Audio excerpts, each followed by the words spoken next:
Eu sou tia Maria Clara, professora de língua portuguesa, e hoje eu quero te fazer um convite muito especial. Você gosta de brincar com poesia? Então, vamos brincar hoje com poesia. Eu vou contar um poema, mas de uma forma inusitada, através de um bambolê de ilustrações. Depois disso, nós vamos também estudar as palavras desse poema e vamos classificá-las quanto ao número de sílabas. Calma, sem atropelos. Vamos fazer uma coisa de cada vez e eu tenho certeza que você vai aprender e se divertir bastante. Bora começar? Convite, José Paulo Paes. Poesia é brincar com as palavras, como se brinca com bola, papagaio, peão.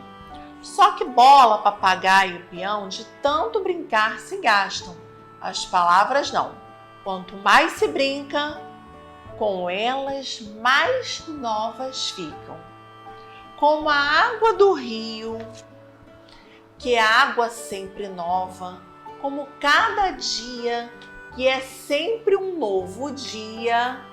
Vamos brincar de poesia? Você gostou desse poema? Eu amo poemas. Bom, eu separei aqui algumas palavras para a gente separar as sílabas e contar. Depois nós vamos classificar essas palavras quanto ao número de sílabas. Primeira palavra que eu separei, rio. Vamos separar as sílabas da palavra rio? Existe um método para separação de sílabas que facilita bastante. É através de palmas. Vou colocar a palavrinha aqui e agora vamos utilizar as mãos. Pronuncie a palavra rio. Rio. Agora pronuncie com palmas. Você vai ver como vai ficar mais fácil para separar. Rio. Quantas vezes você bateu palma? 2 vezes. Assim, nós separamos as sílabas da palavra rio. Rio.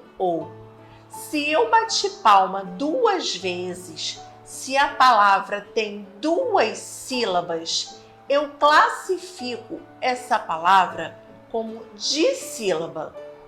Lembra? D de duas. Ok? Vamos para a próxima palavrinha.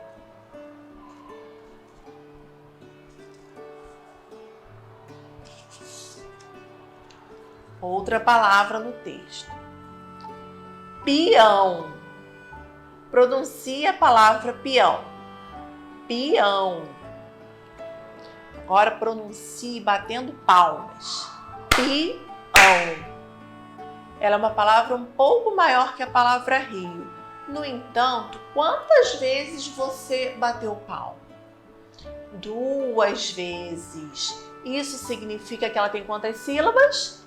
2 sílabas. Assim como a palavra rio, a palavra peão tem 2 sílabas. Observe como separa as sílabas da palavra peão.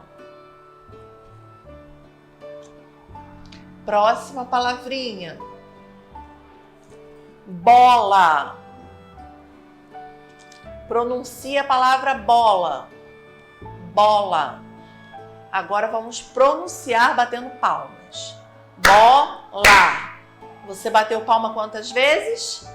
2. Isso significa que ela é uma palavra dissílaba. Ela tem 2 sílabas. Olha como fica a palavra bola com as sílabas separadas. De repente você deve estar pensando que o que determina o número de sílabas é exatamente o número de letras. Não, não é. É a forma como você pronuncia. Se você ainda não tinha parado para pensar como você pronuncia as palavras, você simplesmente pronunciava, como a maioria das pessoas faz, você passa a pronunciar batendo palmas, que você vai marcar certinho o ritmo da palavra e vai descobrir quantas sílabas ela tem. Então não atenta tanto para a quantidade de letras. na hora da contagem de sílabas, porque você pode se enganar. Por exemplo, a palavra não tem 3 letras, assim como a palavra rio. E quando você para pronunciar, não, não, não. Eu só bati palma uma vez, porque ela só tem uma sílaba.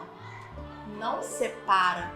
A palavra inteira é composta pela própria sílaba. A sílaba é a própria palavra. Então, quando nós vimos uma palavra que tem apenas uma sílaba no texto, significa que ela é uma palavra monossílaba. As sílabas não se separam, ok? Agora vamos para a próxima palavra. Essa é um pouquinho melhor. Papagaio. A palavra papagaio, ela tem um duplo sentido. Pode ser tanto o bichinho, o animal, aquela ave verdinha. No texto, no nosso poema, ela não está se referindo ao pássaro. Ela está se referindo à pipa.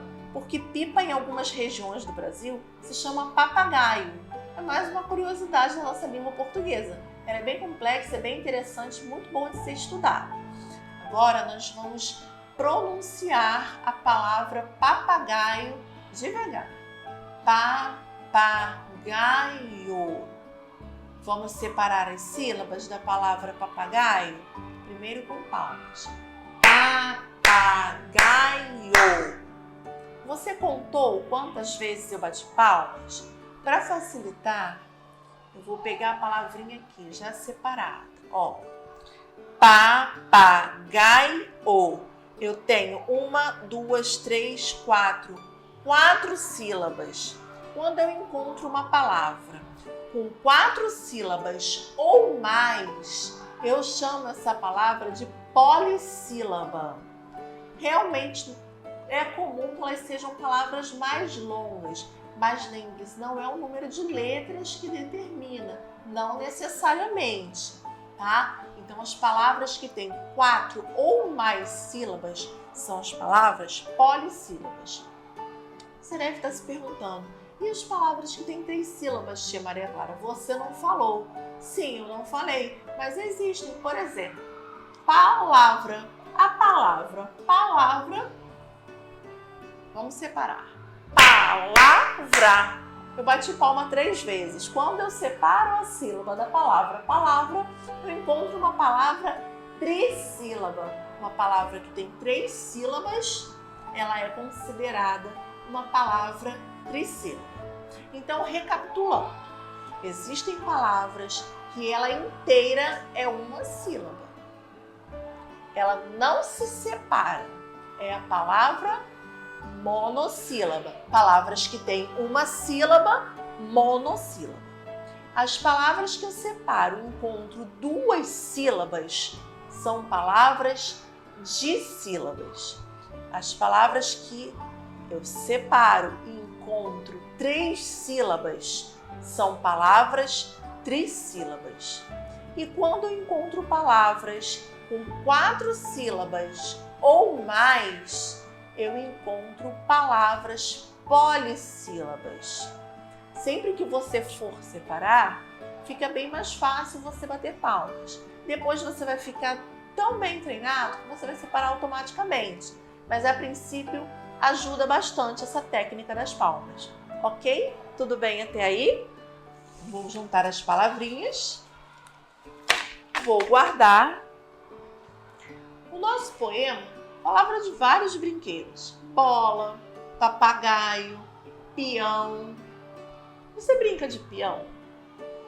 Papagaio você já viu que é o mesmo que pipa. Em algumas regiões do Brasil tem esse nome. Bola é bola mesmo e não preciso, dispensa explicações. E peão? Na minha época de criança era bem comum encontrar as crianças brincando de peão na rua. Talvez na sua época, na sua geração, não é tão comum assim. Eu sei que vocês gostam bastante de brincar em jogos de celular, computador, ficar em frente às telinhas, não tem problema. Mas eu vou mostrar a vocês uma forma de fazer um peão. Não é um peão comprado, é um peão confeccionado. Bom, o princípio básico de um peão é rodar, rodar e rodar. Então eu vou pegar dois materiais que poderiam ser jogados fora, que aparentemente não tem nem tanta graça, vou transformar no brinquedo. Fica aqui comigo e vamos começar a confecção do nosso peão. Bom, aqui está o nosso peão.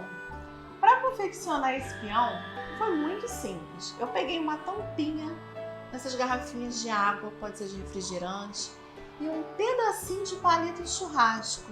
Ó, fiz um furinho bem no centro. Você que é criança vai precisar da ajuda de um adulto para fazer esse furinho. Segredo do furinho: ele tem que ser exatamente do tamanho do palito para passar o palitinho. Se você fizer muito maior, o palito vai soltar e não vai dar certo. Então você tem que fazer na medida certinha para passar o seu palito. Deixa a parte de baixo menor, não enfia tanto o palito. Deixa essa parte de cima mais compridinha para você segurar. É uma excelente opção para o churrasco de domingo, né? Porque você vai aproveitar o palito do churrasco e a tampinha do refrigerante. Então agora vamos brincar com o nosso peão. Olha aí, criançada, ele roda bonitinho. Vamos combinar que ele é engraçadinho. Ele é simples, bem teimoso, fugiu, foi pro lado. Mas é uma diversão bem legal, para você fugir um pouco das telinhas do celular, chamar os seus amiguinhos para brincar. Não precisa de muito enfeite, de muito adorno. E tá aqui o nosso peãozinho. Bom, foi um prazer enorme dividir essa aula com você. São coisas simples assim que trazem momentos de diversão, de descontração para a nossa aprendizagem, não é verdade? Hoje nós conhecemos um poema Convite de José Paulo Paes. E você pode aprender poesia, você pode escrever poesia, você pode aprender a pegar esse gostinho por ler poemas. Isso vai te fazer muito bem. Nós aprendemos também a classificar as palavras quanto ao número de sílabas. Palavra monossílaba, uma sílaba. Dissílaba, duas sílabas. Trissílaba, três sílabas. Quatro sílabas ou mais, palavra polissílaba. Com a ajuda das palmas, vocês viram que fica bem mais fácil fazer essa classificação. Foi um prazer enorme ter a sua companhia. Um beijo, um abraço bem apertado da tia e até a próxima!